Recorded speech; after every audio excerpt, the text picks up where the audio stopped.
네, 안녕하세요. 차별화된 변호사 성정모입니다. 오늘은 형사사건에 관해서 하나 말씀드릴 게 있는데요.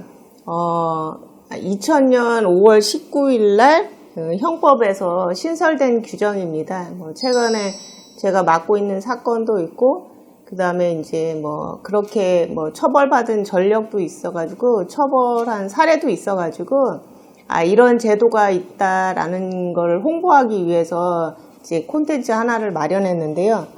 뭐냐면, 미성년자 의제 강간죄, 강제추행죄라고 하는 겁니다. 되게 용어가 어렵죠? 미성년자 의제, 강제추행죄라고 하는데요. 예전에는 13세 미만자에 대해서 13세 미만자의 동의를 받았다라고 해도 간음과 추행을 하면은 미성년자 의제 강간죄, 강제추행죄에 해당되었습니다. 근데 만약에 그 사람이 미성년자하고 간음이나 추행을 함에 있어서 폭행이나 협박을 썼다라고 하면 당연히 강간죄나 강제추행죄에 해당되겠죠. 이렇게 13세 미만자에 대해서는 당사자의 동의를 받았다라고 해도 처벌을 해야 된다라고 하는 건 그 동의 자체가 과연 유효한 동의이겠느냐라는 부분에서 시작이 된 겁니다. 그러면 그전에는 미성년자 의제 강간죄나 강제추행죄 보면은 13세 미만자니까 13세에서 그러면 16세에 해당되는 경우에는 당사자의 동의를 받았으면 그러면 성인이 당사자의 동의를 받아서 간음이나 추행을 하면은 처벌할 수 있는 규정 자체가 아예 없었습니다.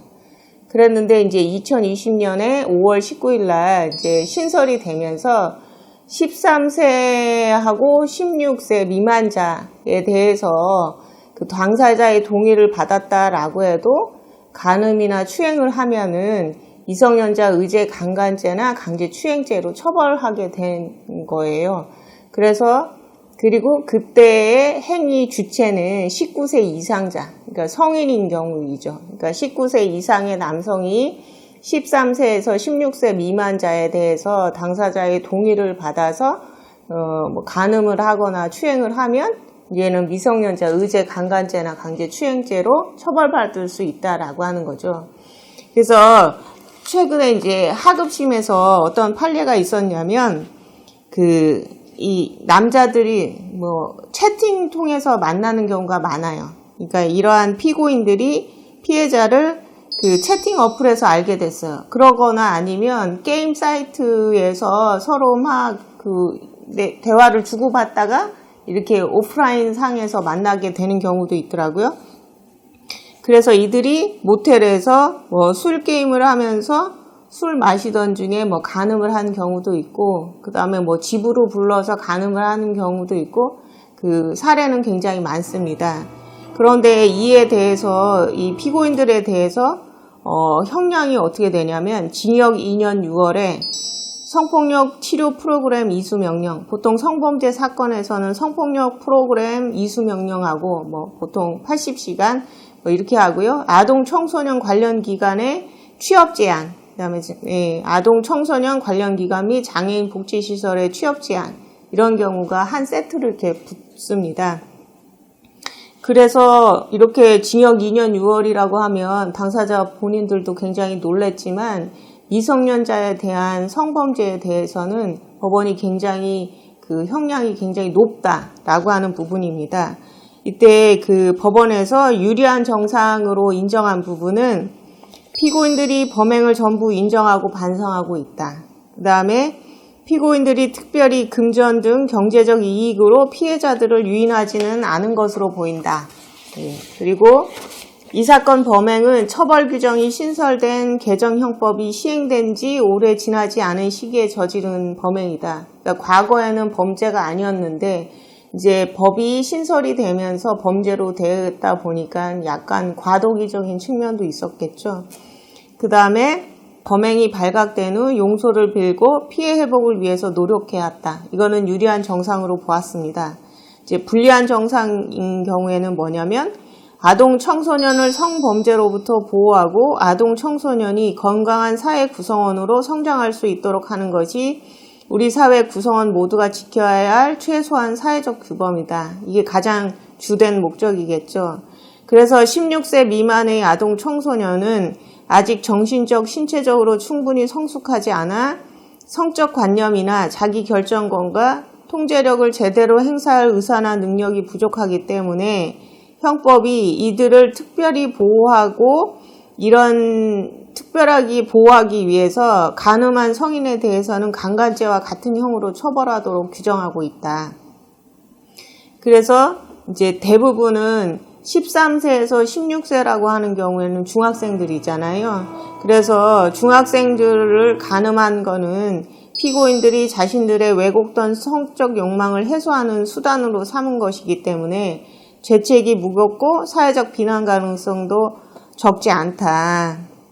그리고 그 범행 후에도 피해자들과 계속 연락하면서 피해자들에게 자신들과의 성관계가 소중한 추억으로 기념할 만한 특별한 성경험인 것인 양 호도하여 피해자들로 하여금 이 사건을 성폭력 피해로 인식하지 못하도록 하면서 또 다른 범행 기회를 모색하였음이라고 하는데, 이제 제가 최근에 이제 성범죄 사건을 다루다 보면 재판부 입장에서는 2차 피해가 발생했는지 여부에 대해서도 굉장히 중요하게 생각을 해요.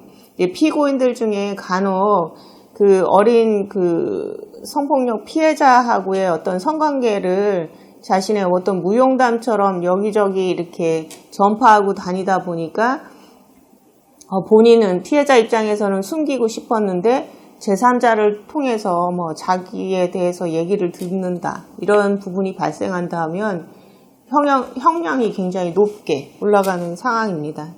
그 다음에 피해 회복되지 않았고 피해자들 용서받지 못했으며 그 다음에 엄벌을 탄원하고 있다라고 해요.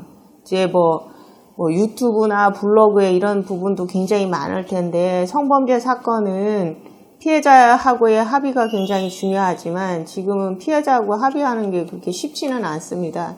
그래서 차선책으로 공탁을 해요.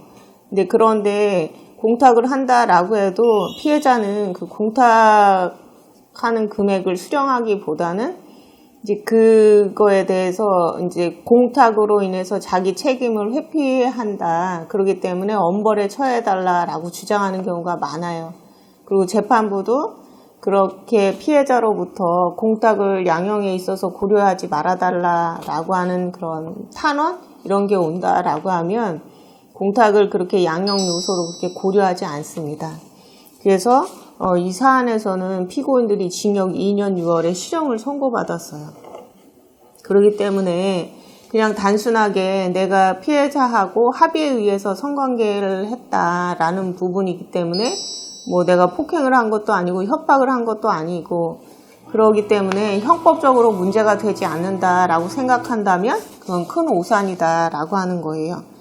그래서 지금 2020년에 이제 이 제도가 만들어진 지 이제 겨우 4년밖에 안 됐기 때문에 아직도 모르는 사람들이 굉장히 많은데, 성인 남사 입장에서 이렇게 어린 중학생들하고의 어떤 합의에 의한 성관계는 반드시 처벌받을 수 있는 중범죄다라는 부분을 인식하셨으면 합니다. 그래서 오늘은 13세 이상 16세 미만자에 대한 간음, 추행이 중형에 처해질 수 있다라는 사례를 말씀드렸습니다.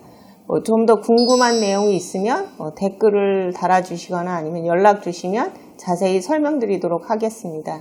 이상 차별화된 변호사 성정모였습니다. 감사합니다.